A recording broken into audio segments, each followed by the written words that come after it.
बच्चों, मेरा नाम एस.के. चौधरी है और आप देख रहे हैं चैनल फिजिक्स विद्यालय, जहां ज्ञान किताबों से नहीं अनुभवों से मिलता है। और आज हम लोग करेंगे इलेक्ट्रिक चार्जेज एंड फील्ड्स का टॉप नीट पीवाईक्यू इन 2019 से 2025 के बीच जो लास्ट 6 ईयर्स के टॉप नीट पीवाईक्यूज है वो हम लोग इसमें लगाएंगे। एक्सप्लेनेशन बिल्कुल इजी रहेगा और विथ ट्रिक्स करेंगे। तो स्टार्ट करते हैं। एक ये क्वेश्चन है जो नीट 2025 में पूछा है। क्वेश्चन में कह रहा है कि two identical charge conducting spheres A and B have their centres separated by certain distance. यानी दो स्फीयर है, ए एंड बी आइडेंटिकल है और एक सर्टेन डिस्टेंस पर रखा गया है। चार्ज ऑन इस स्फीयर इज स्मॉल क्यू। दोनों स्फीयर पर चार्ज क्या है? स्मॉल क्यू है। And the force of repulsion between them is F. और फोर्स ऑफ रिपल्सन दोनों के बीच एफ काम कर रहा है। थर्ड आइडेंटिकल अनचार्ज कंडक्टिंग स्फीयर, एक थर्ड आइडेंटिकल जो सेम साइज का है अनचार्ज कंडक्टिंग स्फीयर है, brought in contact with sphere A first. यानी स्फीयर ए के साथ फर्स्ट कांटेक्ट में लाया जाता है एंड देन विथ बी, उसके बाद वहां से हटा करके बी के टच में लाया जाता है and finally remove from both, और फाइनली उसको दोनों से हटा लिया जाता है। New force of repulsion between spheres A and B is given at. यानी अगर उसी डिस्टेंस पर दोनों कंडक्टर्स ए और बी को अगर रख दिया जाएगा तो अब नया फोर्स दोनों के बीच क्या काम करेगा, ये आपको कैलकुलेट करना है। ये क्वेश्चन एनसीईआरटी का है जो 2025 में पूछा है। और क्वेश्चन में अब जो कह रहा है मैं वो कर रहा हूं।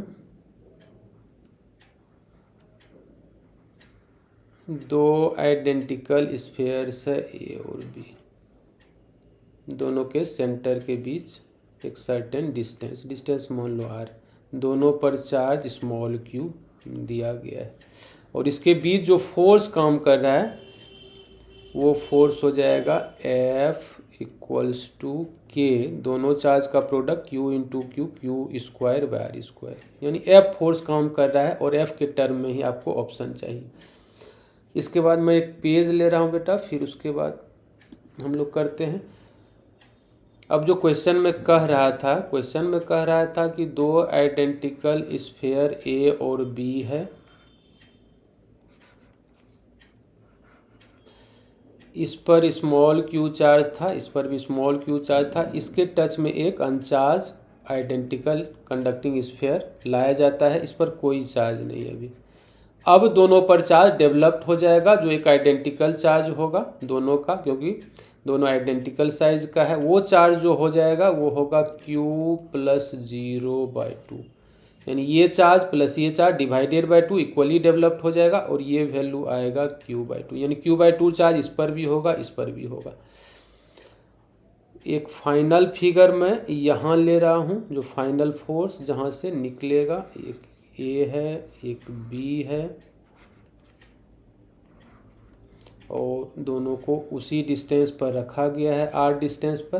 फाइनल जो अब इसको अलग कर लिया जाएगा, अनचार्ज कंडक्टर जिस पर चार्ज Q/2 हो गया, इस पर भी Q/2 है। अब फाइनली इस पर कितना है बेटा चार्ज? Q/2 है।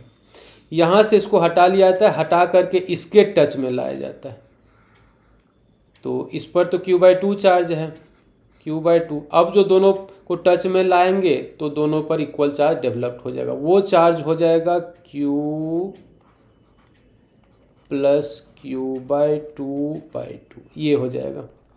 यानी ये आएगा आपको 3Q/2/2, तो 3Q/4। 3Q/4 चार्ज इस पर भी डेवलप्ड हो जाएगा, इस पर भी डेवलप्ड हो जाएगा। यानी फाइनली बी पर जो चार्ज आ गया है वो आ गया है 3Q/4।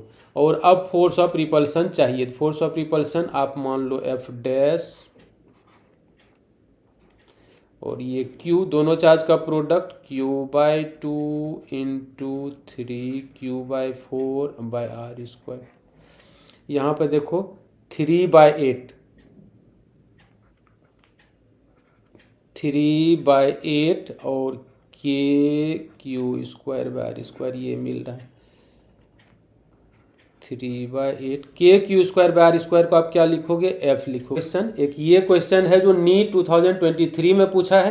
क्वेश्चन में कह रहा है कि an electric dipole is placed at an angle of 30 degree with an electric field of intensity 2 × 10⁵ N पर कूलम। इलेक्ट्रिक फील्ड इंटेंसिटी दिया हुआ है, इलेक्ट्रिक डाइपोल जो इलेक्ट्रिक फील्ड के साथ एंगल बना रहा है वो 30 डिग्री बना रहा है। It experiences a torque equal to 4 newton metre, और ये टॉर्क एक्सपीरियंस कर रहा है। Calculate the magnitude of charge on the dipole if the dipole length is 2 centimetre. Torque जो काम कर रहा है इस पर टाउ से डिनोट किया जाता है। टॉर्क का फॉर्मूला होता है पी साइन थीटा। टॉर्क कितना दिया हुआ है बेटा 4, और P को आप लिख लो charge into separation, charge into separation. Separation को इसे 2D से डिनोट किया जाता है, और 2D का ही वैल्यू 2 सेंटीमीटर दिया हुआ है। E दिया हुआ है 2 इंटू 10⁵, और साइन 30 का वैल्यू हो जाएगा हाफ। यहाँ से ये 2 से ये 2 आप कटा सकते हो।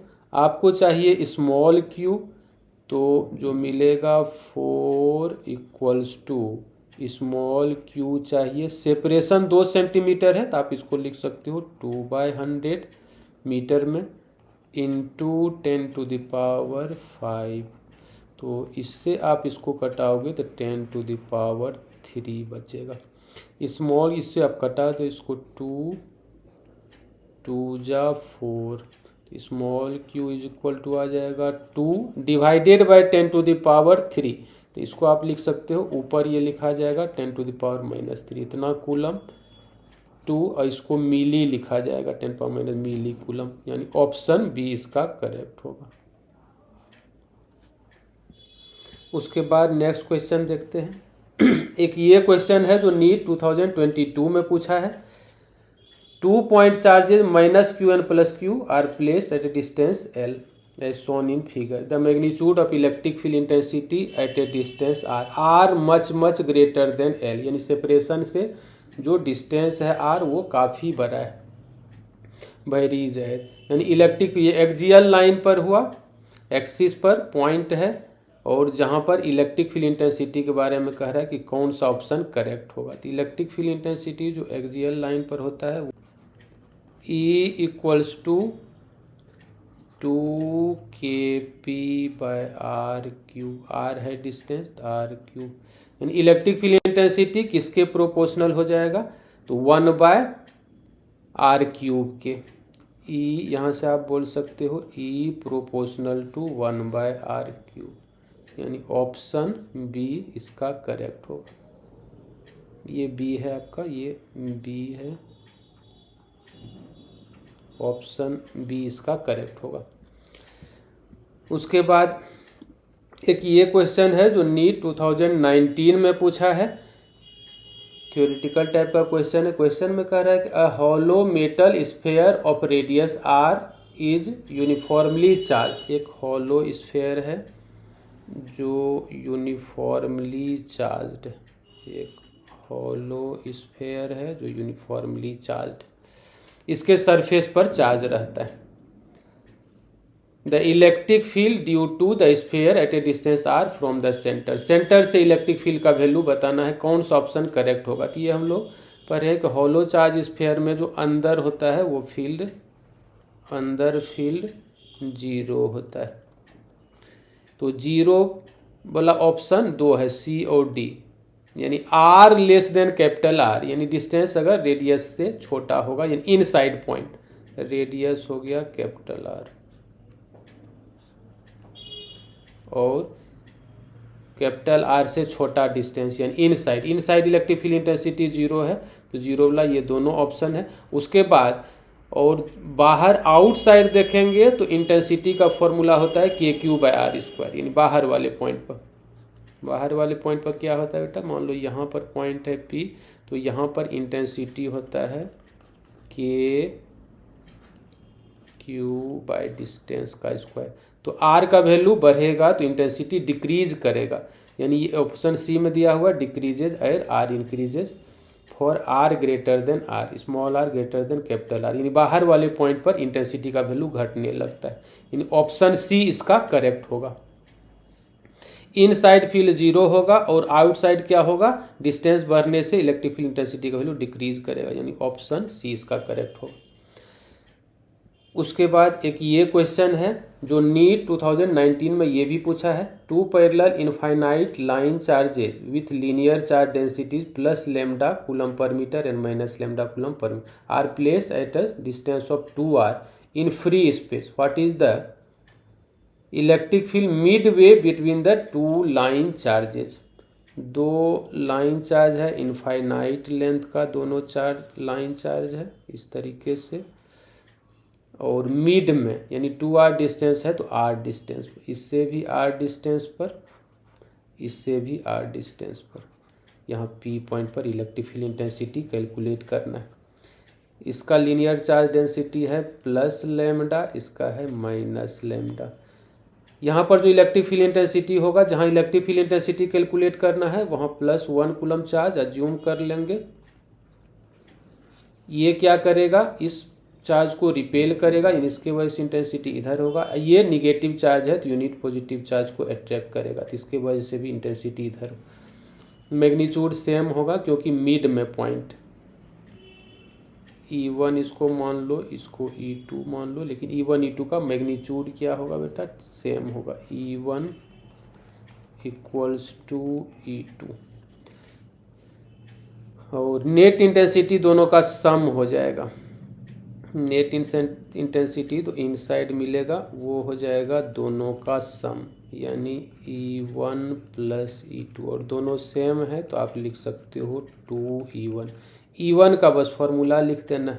इलेक्ट्रिक फील्ड इंटेंसिटी जो लॉन्ग लाइन चार्ज के कारण होता है वो होता है lambda by 2 epsilon not r. Capital R distance है, ये 2 कट जाएगा तो यही ऑप्शन आ जाएगा. ऑप्शन आ जाएगा lambda by pi epsilon not r, और यूनिट होगा न्यूटन पर coulomb. Lambda by pi epsilon not r, यानी ऑप्शन डी इसका करेक्ट होगा. उसके बाद एक ये क्वेश्चन है जो नीट 2019 में ये भी पूछा है.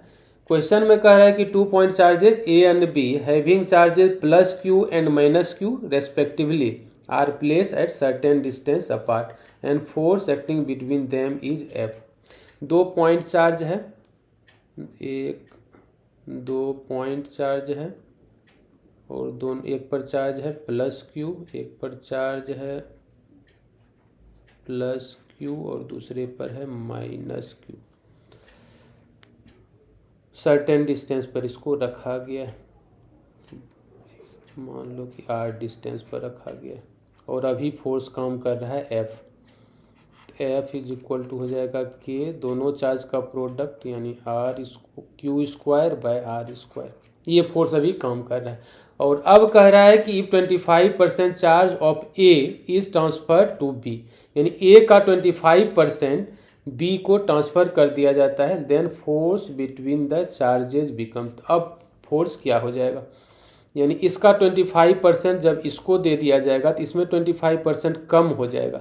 25% कम होने का मतलब होता है कि अब जो A के पास चार्ज है वो 3/4 ही है, 1/4 उधर, 25 मतलब 1/4,